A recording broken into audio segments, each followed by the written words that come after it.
बेटा Coulomb's law जो है ये इलेक्ट्रोस्टैटिक्स का फंडामेंटल लॉ है।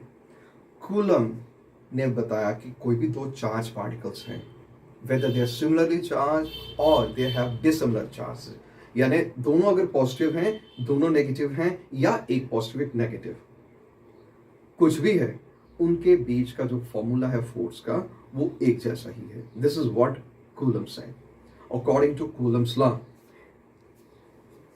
अगर हमारे पास कोई दो चार्जेस हैं, से Q1 एंड Q2, और उनके बीच का सेपरेशन है R this is of separation between the centres, then according to Coulomb, क्योंकि कूलम ने सारे चीज थ्रू एक्सपेरिमेंट्स डिराइव करके देखा। According to Coulomb, force of attraction और repulsion between any two charges Q1 and Q2। ऐसा क्यों कहा, अट्रैक्शन और रिपल्शन, क्योंकि अगर ये सिमिलर चार्जेस हैं तो रिपल्शन होगा, डिसिमिलर है तो अट्रैक्शन होगा।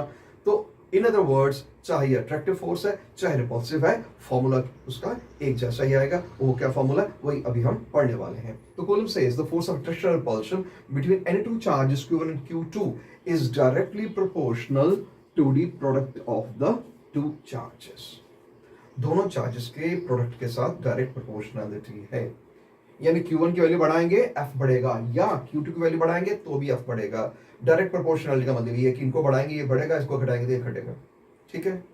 इसके अलावा कूलम ने एक बात और बताई, उसने बोला यही जो फोर्स ऑफ अट्रैक्शन और रिपल्शन है, it is inversely proportional to square of the distance between the centres. इनके सेंटर के बीच का डिस्टेंस r है तो 1/r²। इसे इनवर्स स्क्वायर लॉ कहते हैं। आपको याद होगा 11th क्लास में आपने न्यूटन लॉ ऑफ ग्रेविटेशन में ये चीज पढ़ी हुई है, 1/r² होता है। न्यूटन के लॉ में भी वो ग्रेविटेशन फोर्स भी इनवर्स स्क्वायर लॉ ओबे करती है। तो इनवर्स स्क्वायर लॉ एक बहुत ही फंडामेंटल लॉ है फिजिक्स का, बहुत सारी जगहों पे आप पाएंगे ये लॉ लागू होता है, वैलिड है। तो कूलम्स लॉ में भी ये चीज वैलिड है, इनवर्स स्क्वायर लॉ। क्या कहा कूलम ने, बोला कि अगर दो चार्जेस है Q1 Q2, उनके बीच का डिस्टेंस r है, ये उनके सेंटर्स के बीच का डिस्टेंस r है, तो force is proportional 1/r²। Right, यानी डिस्टेंस बढ़ाएंगे फोर्स कमजोर पड़ जाएगी, डिस्टेंस घटाएंगे फोर्स स्ट्रांग हो जाएगी। क्यों, इनवर्स है, उल्टा है। अब आप इन दोनों को ज्वाइन करते हैं तो फॉर्मूला ये आ जाता है, जिसे हम कहते हैं Coulomb's law of electrostatics. Okay, अब इसमें अगर प्रोपोर्शनलिटी साइन हम हटाएं तो यहाँ पे कांस्टेंट लगा जाता है। अब अच्छी तरह जानते हैं, whenever you remove proportionality sign you replace it by a constant. तो ये यूं लिखा जा सकता है Q1 Q2 by r²। बेटा ये स्मॉल k लिखा है मैंने, और इस स्मॉल k को हम कहते हैं कूलम्स फोर्स कांस्टेंट। ये कूलम्स फोर्स कांस्टेंट है k, और उसकी वैल्यू कूलम ने ये एक्सपेरिमेंटली देखा कि एयर या वैक्यूम में जब एक्सपेरिमेंट किया जाता है, इसकी वैल्यू आती है 9 × 10⁹ newton metre square per coulomb square. I repeat, 9 × 10⁹ newton metre square per coulomb square. तो बेटा ये तब है वैल्यू कूलम्स फोर्स कांस्टेंट की जब ये एक्सपेरिमेंट एयर या वैक्यूम में कंडक्ट किया जाए। और बेटा अगर इस k को हम एक अलग ढंग से लिखना चाहें तो you can write it as this, 1/4 pi epsilon naught. ये एक नई चीज आपके लिए, जैसे alpha beta gamma delta theta वगैरह वगैरह ग्रीक लेटर्स हैं, वैसे एप्सिलॉन भी ग्रीक लेटर है, एप्सिलॉन। राइट, लेकिन जीरो लिखना है साथ में तो जीरो को हम नॉट कहते हैं, NAUGST, नॉट। नॉट जीरो का ही दूसरा नाम है, लैटिन में नॉट कहा जाता है जीरो को। तो इसलिए एप्सिलॉन नॉट कहा जाएगा अगर इसमें जीरो जोड़ा। अगर मैं जीरो के बिना लिखूं तो सिंपली ये एप्सिलॉन ही कहलाता है। ये लिखना कैसे वो भी सीख लें, C लिख के हल्का सा बीच में काट लगा दें। ओके, के बच्चे गलती से इसको ऐसे लिखते हैं, वो गलत है। जानते क्यों, वो कैपिटल एप्सिलॉन है। फिलहाल हम स्मॉल एप्सिलॉन लिख रहे हैं। कैसे लिखना है इसको, C लिखें और बीच में कट लगा दें। Anyway, let's come back to the point. अगर K की जगह ये लिखा जाए तो देखिए कूलम्स लॉ कैसे लिखा जा सकता है एक दूसरे तरीके से, 1/4 epsilon not Q1 Q2 by r²।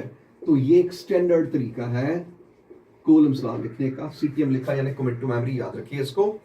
1/4 epsilon not, कोई पूछे इसकी वैल्यू क्या है, वैल्यू वही है 9 × 10⁹ newton metre square per coulomb square, जो भी 5 मिनट पहले मैंने बताया। तो इसकी वैल्यू वही है जो K की थी, स्मॉल k की, वो क्या थी 9 × 10⁹ newton metre square per coulomb square. Alright, लेकिन अब आप सोचेंगे एप्सिलॉन नॉट की वैल्यू क्या है, इसकी कोई वैल्यू होनी चाहिए। तो देखें एप्सिलॉन नॉट की वैल्यू है 8.856 × 10⁻⁻12 कूलम स्क्वायर पर न्यूटन मीटर स्क्वायर। ये भी आपने याद रखना है, CTM commit to memory.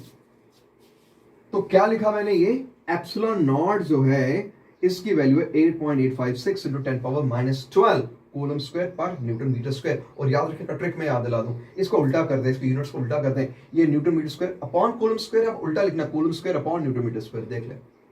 Alright, तो इसके यूनिट इसलिए आपको याद रखने की कोई दिक्कत नहीं आएगी, क्योंकि इसका उल्टा लिखना है यहाँ पे, बस वैल्यू याद रखनी है अपने 8.856 × 10⁻⁻12 कूलम स्क्वायर पर न्यूटन मीटर स्क्वायर। ये एप्सिलॉन नॉट की वैल्यू है। और एप्सिलॉन नॉट है क्या, ये तो एक सिंबल है, ऑलराइट, बट इसका मीनिंग क्या है। और एप्सिलॉन नॉट को कहते हैं permittivity of free space. Permittivity, that is how a given medium permits the lines of force to pass through. यानी दो चार्जेस Q1 Q2 के बीच में कोई और मीडियम डाल दिया जाए तो how the force will be affected by it, क्या किसी मीडियम से फोर्स घट जाती है, क्या किसी मीडियम से बढ़ जाती है, वो सारी बात जो है ना हमें एप्सिलॉन की वैल्यू से पता चलती है। तो वैक्यूम हो अगर तो एप्सिलॉन नॉट सिंबल है, किसी और मीडियम को एप्सिलॉन से ही हम डिनोट करते हैं उसकी परमिटिविटी को। इसका मतलब हुआ परमिटिविटी ऑफ फ्री स्पेस।